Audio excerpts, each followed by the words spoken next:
예, 안녕하세요. 제가 2005년 겨울학기부터 철학아카데미에서 강의를 했는데, 그때 처음에 이제 락강으로 이제 락강 사상 일반을 이렇게 좀 소개하는 그 강의를 했었어요. 그리고 봄학기까지는 락강을 하다가, 그다음부터 이제 프로이드를 주로 해가지고, 락강 강의는 굉장히 이제 오랜만에 이제 하게 됩니다. 제 원래 이제 박사학위 논문은 이제 락강에 욕망하는 주체 개념으로 이제 했기 때문에, 어떻게 보면 이제 제 전공이기도 하지만 이제 락강에 대해서 또 여러 가지로 내면적으로 좀 연구할 시간이 좀 필요도 했고, 근데 이제 이번에 이제 에크리 해설서를 좀 제가 내면서 한번 이 내용을 같이 나눠보면 좋을 것 같다는 생각이 들어가지고, 에크리를 읽다라는 이제 제목으로 해가지고 이번 겨울학기에 이제 강의를 준비하게 됐는데, 먼저 좀 양해를 구할 것은 제가 조금 몸살기가 있어가지고 몸 상태가 이렇게 좋지가 않습니다. 그래가지고 약을 너무 많이 먹었더니 조금 정신이 약간 지금 그런 상태에 있어요. 몽롱해가지고 입도 좀 마르고 그래가지고 어쨌든 컨디션이 이렇게 좋지는 않은데 약간의 실수가 있더라도 양해를 해주시기를 바라고요. 일단 오늘 첫 번째 강의에서는 이제 락강이라는 사람이 과연 누구고 어떤 사상가적인 위치에서 락강이 도대체 이제 우리 시대에 어떤 의미들이 있는가, 그리고 특히 이제 에크리라는 책이 과연 락강한테는 어떤 중요성들이 있는가, 그리고 이제 프랑스 사상 일반에서 락강의 어떤 위치, 이런 것들에 대해서 좀 반추해보는 어떤 시간을 좀 가져보려고 합니다. 여기 보시면 이게 이제 불어판 에크리인데, 아쉽게도 아직 국내에는 이게 번역본이 나오지를 않았죠. 번역이 나오면 참 좋을 텐데, 누군가는 하고는 있어요. 근데 2008년에도 나오기는 아마 어려울 것 같아요, 번역이. 근데 이제 다행히 이제 브루스 핑크가 영어로 번역한 게 있기 때문에, 영어로 된 것을 좀 많이 보시면, 에크리에 대해서 좀 더 쉽게 다가갈 수 있지 않나.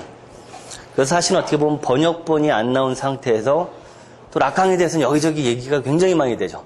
특히 요즘에 이제 예술하시는 분들이나 문학평론이나 거의 뭐 락강이 빠지면 마치 단팥 없는 찐빵같이 이렇게 좀 재미가 없어지는 뭐 그런 분위기가 돼가고 있어요. 한편으로는 그런 것들이 굉장히 바람직한 현상이기도 하지만, 락강이 얘기하고자 하는 어떤 본질에 대해서 잘못 이해하면서 굉장히 락강을 어떻게 보면 피상적으로 들어가는 어떤 위험성들도 있을 것 같아요. 피상적으로 이해하면서.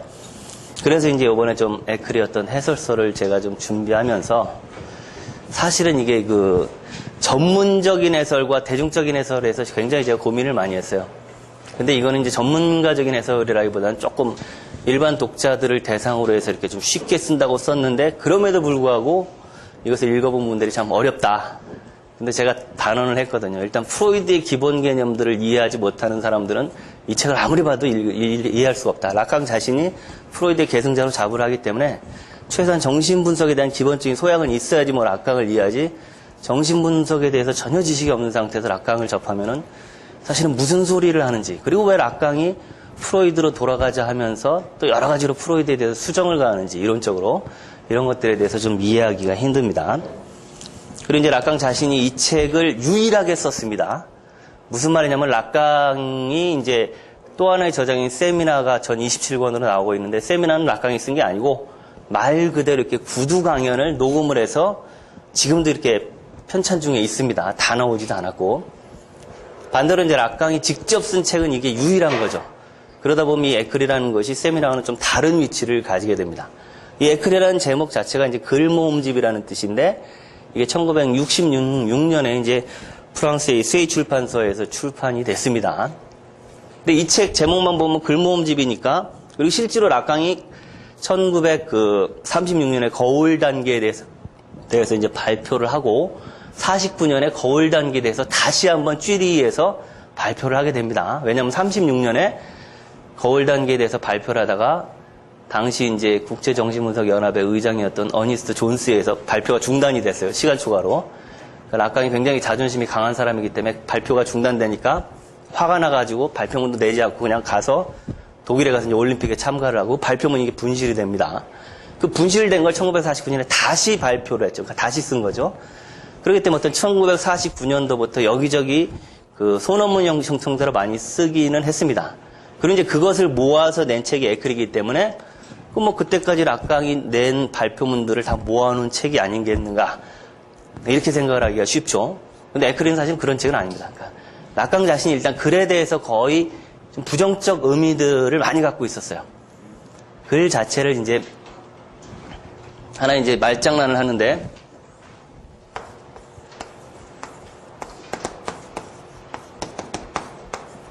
이게 이제 불어로 출판이라는 말입니다. 퓨블리카시옹이라고 이렇게 읽죠. 근데 이제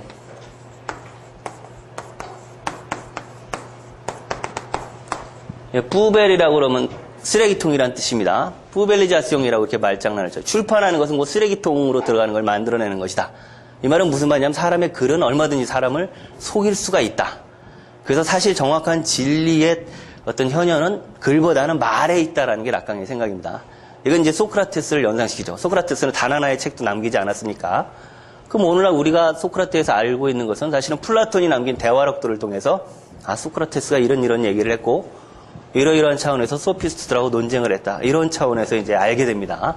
근데 락강 자신이 자신을 곧잘 그 소크라테스에다 이렇게 비유를 했어요. 물론 이제 소크라테스가 진리에 대해서 계속해서 물음을 던지면서 그 특유의 이제 반어법이나 삼파수를 통해서 과연 어떻게 하면 진리에 제대로 도달할 수 있을 것인가. 이런 걸 깨우쳐 나간 어떤 그런 실천적인 면에서 락강이 자신과의 유사성을 본 것도 있지만 또 하나는 글보다는 말에다가 우위를 뒀던 현장 중심의 사상가가 바로 소크라테스였다는 거. 그래서 락강은 세미나를 통해서 자기의 사상에 대해서 알고 싶어하는 사람들과의 만남을 지속을 하게 됩니다. 그러다가 이제 프랑스와 발이라는 편집자를 만나서 당신의 어떤 그 사상들을 좀 책으로 펴내는 게 좋지 않겠는가 이런 이제 설득을 받게 됩니다. 근데 락강이 굉장히 괴팍한 사람이기 때문에 출판에 이르기까지는 굉장히 우여곡절이 많이 있었어요. 그러니까 일단 사람 자체를 사귀는 게 쉽지가 않았기 때문에 프랑스와 바알이라는 이 편집자는 어떻게 보면 편집자로서도 굉장히 전문가적인 의식이 투철한 사람이었습니다.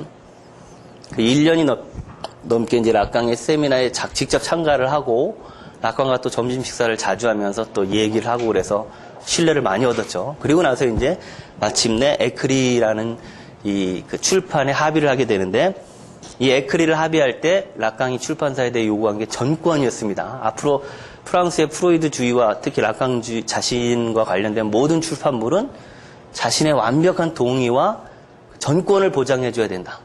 오늘날도 그런 일이 있죠. 출판사의 책 내면 출판사에서 이렇게 저렇게 막 제목부터 해서 바꾸고 수정을 하고 그러는데 일절 그런 걸 용납하지 않겠다. 이런 식으로 선언을 하고 그걸 받아들입니다. 그래서 이건 처음부터 끝까지 락강 자신이 일일이 다 개입을 한 거고 출판업자는 바알에 고백한 대로 겨우 구두점이나 뭐 약간의 철자 같은 거, 요 정도의 수정에 그친 책입니다. 그러니까 어떻게 보면 이론적인 어떤 책이기도 하지만 락강의 어떤 문자를 보는 시각, 글을 보는 시각, 그리고 당시까지 나왔던 그 입장에 대해서 책 구성 자체부터 모든 것이 다 담겨 있다고 볼 수가 있죠. 그래서 이게 세미나와는 굉장히 다른 위치가 있고 또 하나 이걸 통해서 락강의 세미나에 대해서 우리가 평가를 해볼 수도 있다는 겁니다. 왜냐하면 세미나는 이렇게 구두 강연의 모음집이기 때문에 사실은 녹취록이 다 다를 수가 있습니다. 이렇게 녹음을 한 것도 있지만 여러분들도 마찬가지지만 필기를 하시고 다 그러는데 누구 필기가 정확한 건지 그리고 또 현장에서 얘기를 듣다 보면 이렇게 사서롭게 넘어가는 얘기들도 있고 가끔 틀린 이야기를 할 수도 있습니다. 강의를 정확하게 알려주지만 어떻게 보면 순간적으로 이렇게 착오를 일으켜서 잘못 얘기할 수도 있고 뭐 인용을 잘못한다든지 이런 것들이 이제 구두 강연에는 그대로 들어 있습니다. 근데 이제 그런 걸 수정 없이 그대로 내는 게 어떤 세미나의 방침이기 때문에 어떻게 보면 세미나는 굉장히 오류투성이죠. 예를 들어 이제 11권 같은 데 보면 그리스어가 굉장히 많이 인용되는데 그리스어가 잘못된 게 굉장히 많이 있어요. 그리고 누가 이런 얘기를 했다 그러는데 실제로 그런 얘기를 안 한 경우도 많이 있고 그래서 세미나는 어떻게 보면은 그냥 구두 강연을 그대로 보여주려고 하는데 오늘날 이렇게 비디오로 만약에 현장을 찍어서 본다 하더라도 그 구두 강연의 생생한 맛을 우리가 느끼기는 힘듭니다. 반대로 이 글은 그럴 필요가 없는 거죠. 글은 저자가 어떻든지 내가 신경 쓸 필요도 없고 내가 그냥 글 자체에만 몰입해서 글을 그대로 읽어드리면 됩니다. 그래서 락강 같은 경우는 세미나에 대해서 굉장히 애착을 가졌지만 글에 대해서는 어떻게 보면 약간 편집증적으로 이렇게 좀 그 경계를 냈었고 또 하나 이렇게 뿌벨리자스용이란 말을 보듯이 그 글에 대해서 두려움 같은 경우도 일정 정도 갖고 있었기 때문에 그런 락강이 직접 써낸 이 책이라는 게 굉장히 의미가 있는 거죠. 그리고 이제 이런 태도는 데리다하고는 상당히 대비되죠. 데리다는 이제 문자의 우위를 부여를 하는데 그런 면에서 이제 데리다는 락강을 비판하지만 락강은 문자보다는 말에다가 우위를 두는 그런 사상가입니다. 그리고 또 하나 락강이 이걸 써내면서 읽을 수 없는 책이다라고 이렇게 자기가 스스로 얘기를 했어요. 이 말은 뭐냐면 이게 뭐 난해하고 뭐 어렵고 이런 차원보다는 잘못 읽다 보면은 굉장히 락강이 말한 본래 의도라는 것들에 대해서 벗어나기 쉽다는 것들이고 어떻게 보면 락강 자신도 이 책에 대해서 저자로서의 어떤 권리나 어떤 그 책임감 같은 건 없다는 얘기도 됩니다. 실제로 락강은 나중에 자기 책을 마치 제3자처럼 이렇게 인용해서 얘기하기도 하고 락강이 쓴 글에 의하면 어쩌고저쩌고 이제 이런 식으로 얘기를 하고 이제 이런 것들이 이제 글에 대한 독특한 태도죠. 그리고 이제 이 책이 나오면서 당시에 이제 선풍적인 인기를 끌었어요. 마치 이제 한때 우리나라에서도 뭐 고전 백선 그러면 뭐 칸트의 순수이성 비판 이런 게 들어가는데 사실은 읽기가 어렵죠. 이것도 마찬가지입니다. 불어를 잘하고 못하고를 떠나서 근데 굉장히 이제 대중들한테 어필을 하면서 그 전까지는 락강의 이름이라는 게 프랑스 정신분석가들 내에서만 이렇게 회자되는 수준이었는데 에크리가 나오면서 비로소 락강의 이름이 프랑스 전역 그리고 나중에 이제 그 영미권까지도 이렇게 확산이 되는 계기가 됩니다. 그래서 이제 여러모로 이제 에크리라는 것들이 굉장히 중요한 책이다. 이렇게 얘기할 수가 있는 거죠. 그래서 이제 이번 학기, 자꾸 제가 이번 학기 된다. 이번에 이제 에크리에 대해서 얘기를 하면서 전체를 다 다룰 수는 없고, 오늘 강의를 포함해서 7개 논문 정도를 가지고 이제 그 락강의 주요한 사상에 대해서 접근해 보려고 합니다. 그럼 일단 락강이 누구인가? 자크 락강이라고 불려지는 사람은 도대체 어떤 위치를 갖고 있는가? 이런 것들을 좀 먼저 살펴보도록 할게요. 1901년에 파리에서 출생을 했죠. 그리고 락강이 태어나는 순간에 자기 할아버지의 이름 에밀을 포함해서 자크, 말이라는 이 세 가지 이름을 부여받게 됩니다. 특히 유럽에서는 할아버지나 뭐 가족의 어떤 유명한 사람들의 이름을 이렇게 물려주는 그 전통이 있죠. 그러다 보니까 정확한 이름은 자크, 마리, 에밀, 락강이 이렇게 됩니다. 근데 나중에 이게 이제 어떤 것들이 에피소드가 되냐면 락강은 할아버지를 굉장히 싫어했어요. 할아버지는 전제적이었고 그리고 아주 엄격한 사람이었으며 또 이렇게 어떻게 보면 출세를 위해서는 물불을 가리지 않는 이런 사람들이었죠. 자기가 싫어할 수밖에 없는 할아버지의 이름을 자기가 물려받아서 그 자크, 에밀 락강으로 이렇게 불려지게 된다는 거. 이것은 나중에 특히 루디네스과 그런 얘기를 하는데 락강으로 하여금 아버지의 이름이라는 거, 그 유명한 아버지의 이름이라는 것들을 생각하게 되는 계기가 되지 않았을까. 아버지의 이름은 주체가 아무리 거부하려고 해도 거부할 수 없는 이름이죠. 태어나기 전에 이미 딱 부여돼서 너는 자크, 에밀, 락강이다라고 이렇게 딱 부여되는 거. 그게 바로 이제 아버지의 이름이고 내가 아버지에 대해서 어떻게 생각하는지 여부는 별도입니다. 이제 그런 에피소드를 얘기해 볼 수가 있는 거죠. 그리고 이제 1920년에 의학 공부를 시작합니다. 프로이드나 락강이나 똑같이 의사로서 출발을 했다는 것들이 굉장히 흥미롭죠. 프로이드는 특히 생물학자로서 이렇게 시작을 했다면 락강은 정신과 의사로서 자기의 이제 경력을 시작을 하게 됩니다. 그리고 32년에 의학 박사학위 논문을 발표하게 되는데 인격과 관련된 편집 중독 정신병에 대하여라는 제목으로 의학 박사 논문을 발표하게 됩니다. 락강의 의학 박사 논문은 크게 주목을 받지 못했지만 당시 초현실주의자들한테는 열광적인 환영을 받았었습니다. 초현실주의자들은 락강한테서 어떤 새로운 가능성을 봤는데 왜냐하면 여기서 특히 편집증에 대해서 락강이 조금 새롭게 이제 해석들을 시작을 하죠. 초현실주의자들은 좀 아시는 분은 아시겠지만 특히 살바도르 달리 같은 경우는 이중 이미지 같은 걸 활용을 해서 이미지가 갖는 어떤 기만성이나 부정확성 이런 것들에 대해서 이렇게 표현을 해보려고 굉장히 노력을 하는데 편집증이라는 게 어떻게 보면 그런 구조에 상응을 합니다. 편집증은 망상증으로도 얘기가 될 수 있는데 특히 망상이 그 특징이죠.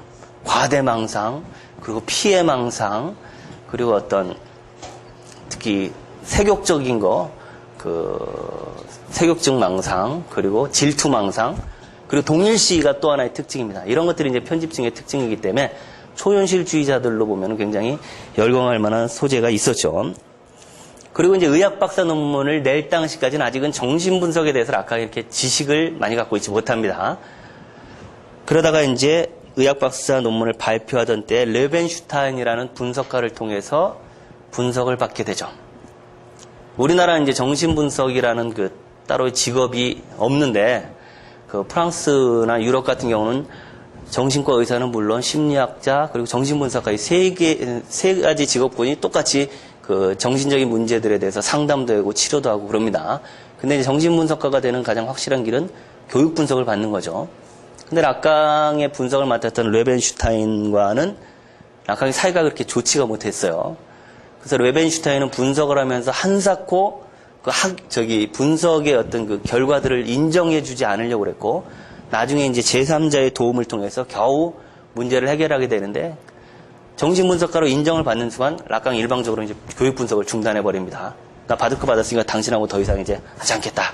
근데 사실 레벤슈타인하고 락강하고 맞을 수가 없어요. 그 기질이나 여러 가지가 생각들이.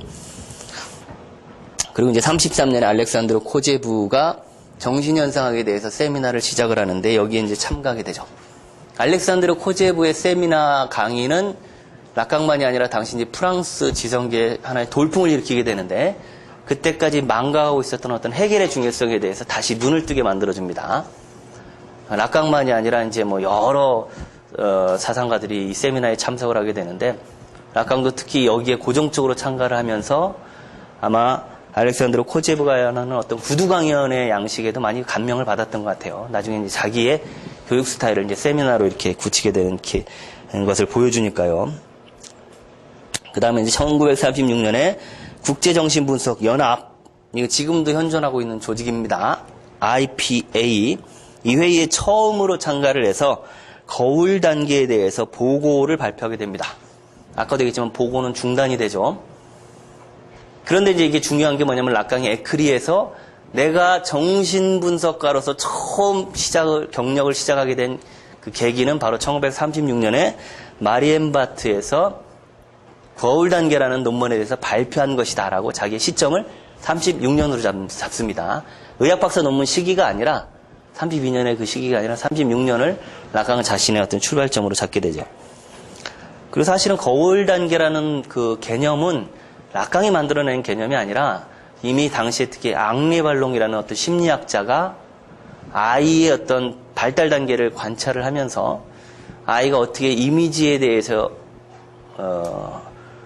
매력을 느끼게 되고 그 이미지에 대해서 반응하면서 자기의 자아라는 걸 이렇게 형성해 나가게 되는가, 이런 발달론적 관점에서 거울 단계라는 개념을 처음 썼습니다. 근데 락강은 이게 마치 자신이 처음 사용한 것처럼 이렇게 얘기를 하는 경우가 얘기를 하게 되는데, 그게 이제 락강의 주된 특징이기도 해요. 나중에 보면은 소슈르에게서 기호 개념을 가져오지만 또 자기식으로 변형을 해서 이게 바로 소슈르가 얘기했던 거다.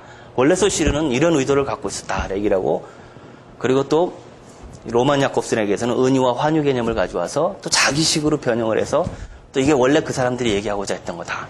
그렇기 때문에 뭐 락강이 인용한 부분을 언어학이나 철학이나 인류학이나 그 자체의 맥락에서 이렇게 바라봐서는 안 됩니다. 마치 언어학자로서 락강이 이런 오류를 범하고 있다, 이런 건 락강의 의도를 잘못 파악하게 되는 거죠. 언어학이건 어디건 그건 중요한 게 아니죠. 그 개념들을 갖고 와서 정신분석의 개념들을 다시 만들어 나가는 과정이 락강한테는 굉장히 중요하다는 거죠. 그 다음에 1942년에 릴가 5번지에 있는 아파트에 이사를 오게 됩니다.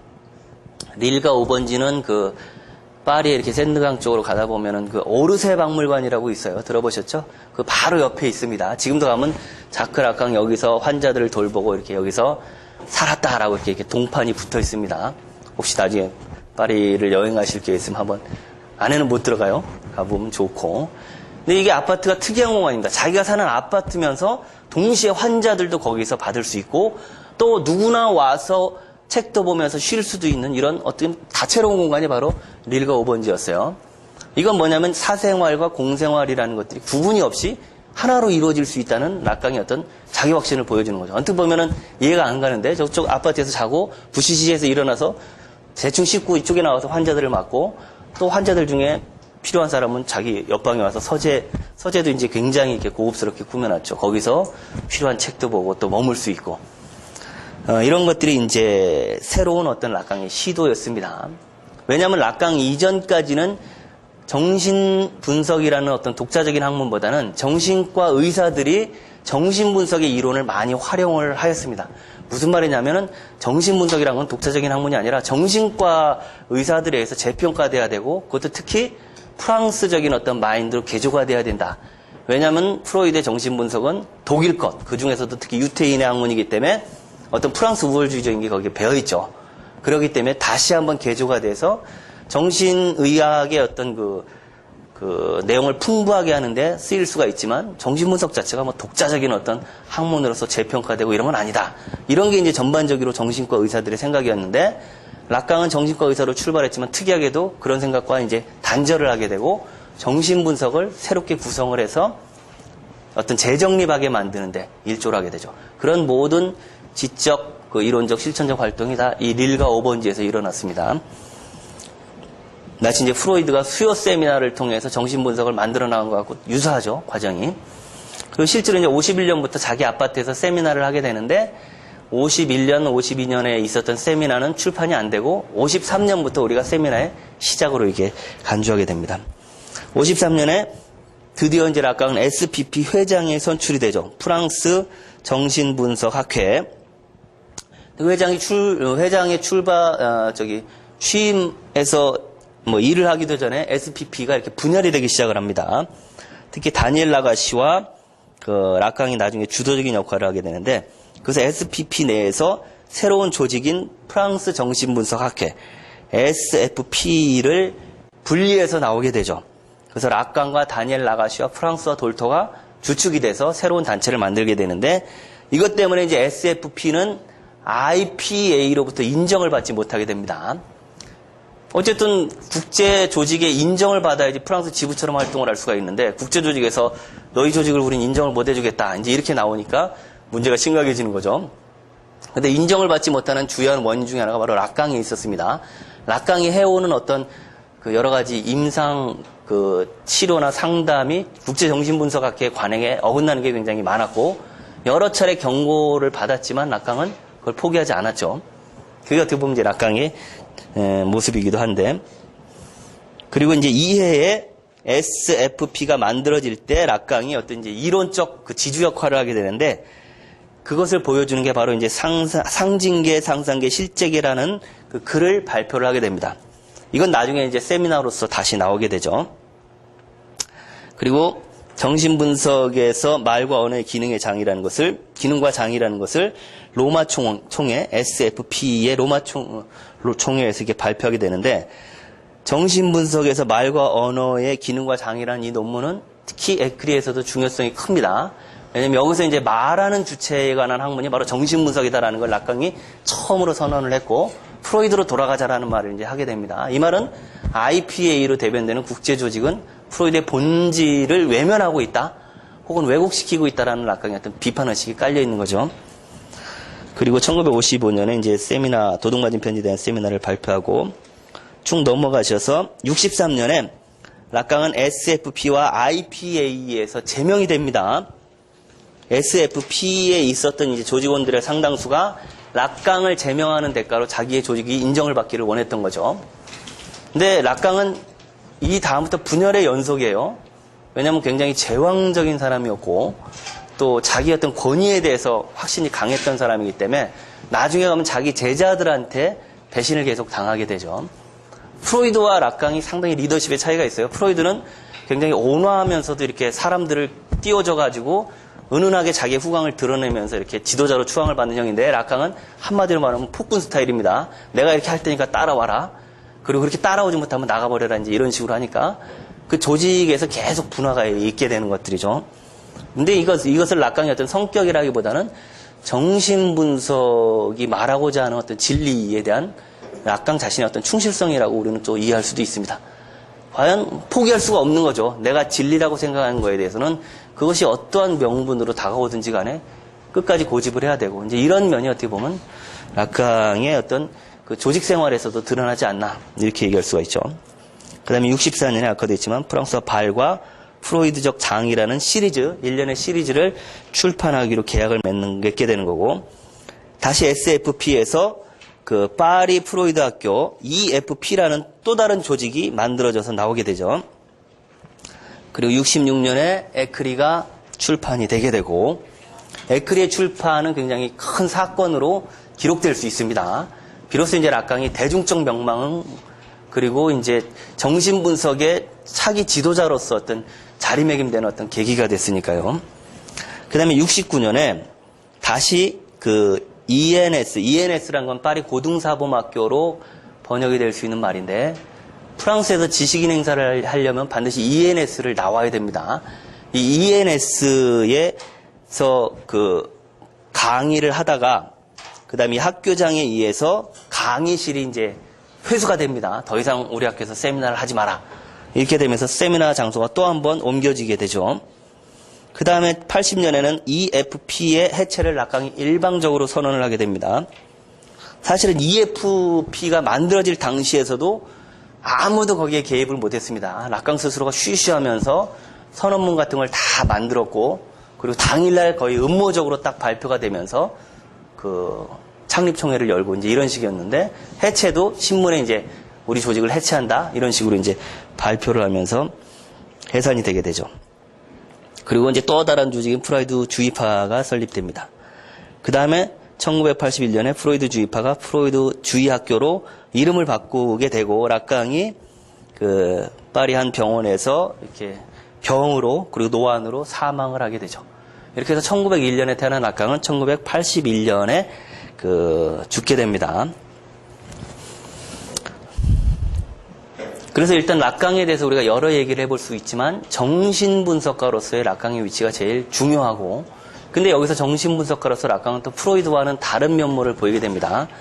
오늘날 우리가 프로이드의 저작에 대해서 우리가 접할 수 있는 것은, 프로이드 자신이 꾸준히 임상을 그 실천해 놨습니다. 그러니까 낮에는 이제 환자들을 받고, 그 환자들과 이제 상담을 하고 진료를 하면서 그걸 기록으로 다 남기죠. 그리고 저녁 때는 그것을 정리해서 그 써놓은 것들이 오늘날 우리가 보게 되는 프로이드 전집들입니다. 근데 락강은 그런 식으로 임상에 대해서 기록을 따로 남기질 않았어요. 그래서 이제 락강주의 임상은 문헌으로는 이렇게 알 수가 없습니다. 단지 이제 세미나나 이런 걸 통해서 우리가 이제 간접적으로 그 접근할 수가 있는 거죠. 그래서 임상뿐만 아니라 또 락강이 그 자신의 어떤 사상에 대해서 새롭게 그 주창해 나갔던 것. 단적으로 이제 프로이드 같은 경우는 철학에 대해서 굉장히 거리를 뒀습니다. 철학이라는 학문은 그 경계해야 될 학문처럼 이렇게 얘기를 했는데, 락강은 철학이야말로 정신분석을 견고히 해줄 수 있는 하나의 사유의 틀이 될 수 있다. 그리고 프로이드는 생물학적인 어떤 그 기반들이 좀 나름대로 강했죠. 근데 이건 프로이드 개인의 한계라기보다는 당신 학문적 상황이라고도 볼 수가 있죠. 근데 락강은 이미 소슈르의 그 일반 언어학 강의에 대해서 알고 있었고, 또 언어학적 성과들에 대해서 많이 알았기 때문에 언어학, 그리고 이제 레비스트로스로 대변되는 어떤 인류학, 철학, 이런 모든 학문들을 나름대로 집대성을 해서 하나의 정신분석, 시대 상황에 맞는 정신분석이라는 걸 새롭게 만들었다고 이제 생각을 하고, 그래서 오늘날도 우리가 다양한 면에서 락강에 대해서 접근해 볼 수가 있는 거죠. 제 아는 분이 그런 얘기를 한 적이 있는데, 락강처럼 여러 분야의 사람들이 같이 연구를 하는 사람이 드물다. 사실 드물죠. 철학자는 보통 철학자들한테 관심인데, 락강은 예술하는 사람부터 의사들, 우리나라뿐만 아니라 세계적으로 보면 다양한 분야의 사람들이 락강에 대해서 연구하고 락강에 대해서 만나려고 하고, 이것은 이제 락강 사상이 주는 어떤 풍부함도 있고, 또 락강이 했던 학문의 특정한 영역에 굳이 국한해서 안주하려고 하지 않았던 어떤 어떻게 보면 좀 자유로운 정신이라면 정신이 하나의 그 원인이 된다고 이렇게 보여집니다. 그래서 이 정도로 이제 락강의 어떤 락강이 누구인가에 대해서는 말씀드릴 수가 있고, 그 이제 에피소드를 제가 하나 말씀을 드리면, 이제 앞으로 수업 시간에 간간히 그런 얘기들을 많이 해드릴 건데, 여러분 나중에 편집을 하세요. 제가 이제 락강이 누구인가에 대해서 제가 이제 아는 사람들하고 얘기를 하다 막 설명을 해줬어요. 근데 우리 술집에서 아주머니가 그 얘기를 듣더니 그렇게 나쁜 놈이 있냐고 막 전후 얘기는 모르고 이제 얘기를 했어요. 그 정도로 이렇게 보면 괴팍하고 전혀 상식적이지 않은 그러한 면들이 참 락강한테는 많이 발견됩니다. 그래서 사실 저는 락강 전공자지만 락강 굉장히 안 좋아해요. 근데 특이하죠. 보통 자기 전공하는 사람들을 좋아하는데 저는 락강을 사실은 별로 좋아하지 않습니다. 그것도 어떻게 보면 중상이라고 할 수가 있는데, 그렇지만 락강의 사상에 대해서는 또 매료가 돼 있어요. 뭐 제가 락강처럼 하려면은 지금 이런 차림이 아니라 아주 더 세련되게 입고 멋진 차를 끌고 이렇게 나왔어야 되는데 그럴 수가 없죠. 그리고 여러 가지 하나의 이제 단적인 예를 들자면은 분석가들한테 철칙으로 있는 것 중에 하나가 절대 환자와 성관계를 갖는 게 아니에요. 전이 과정에서 충분히 그런 일이 일어날 수가 있거든요. 환자가 막 사랑에 빠지고 그때 분석가는 그것을 바로 잡아줘야 되는 거지 그 감정에 이렇게 응대를 해주고 그러면 안 됩니다. 근데 락강에 대해서는 그런 의혹들이 많이 있어요. 실제로 환자랑 성관계를 가졌을 것이다. 그런 면 하나만 보더라도 프로이드와는 좀 다르고 어떻게 보면 좀 분석가로서는 어떻게 보면 좀 그런 얘기를 할 수도 있죠. 그렇지만 또 그런 것들이 락강의 사상하고 잘 맞아 떨어져요. 이쪽이다 저쪽이다라고 딱 잘라서 얘기할 수 없는 그런 모호한 면이 굉장히 락강한테는 많이 혼재되어 있습니다. 사상적으로도 보면 굉장히 보수주의자면서도 또 한편으로는 보수주의에 대해서 굉장히 경계를 하려고 했고 그래서 락강이 꼭 진보냐 아니냐의 논쟁은 대단히 우스운데 그런 것들도 사실은 락강을 연구한 사람들한테 많이 얘기가 됐어요. 68혁명 때 과연 락강이 거기에 대해서 우호적이었느냐 아니면 반대를 했느냐. 근데 둘 다라고 얘기를 하는 게 좋을 것 같아요. 락강은 그 당시 이제 학생운동으로 대변되는 68 프랑스 혁명에 대해서 굉장히 심정적으로 지지를 보냈지만 또 그것이 너무 또 과격한 양상으로 전개되는 거에 대해서는 또 일정 정도 거리를 두었던 사람이고 IPA에 대해서도 굉장히 욕을 하고 끝까지 싸우면서도 한편으로는 계속해서 IPA로부터 인정을 받고자 어떻게 보면 비굴하기까지 할 정도로 이렇게 또 노력을 했던 사람이기도 하고 이런 이중성을 어떻게 보면 락강 자신의 사상과 우리가 좀 대비를 시킬 때 제대로 이해가 될 수 있다고 봅니다. 그냥 락강의 인격은 이렇고 뭐 사상은 이렇고 이렇게 얘기하면 다가갈 수가 없는 거죠. 그래서 이제 그런 얘기들은 이제 제가 간간히 또 해드리기로 하고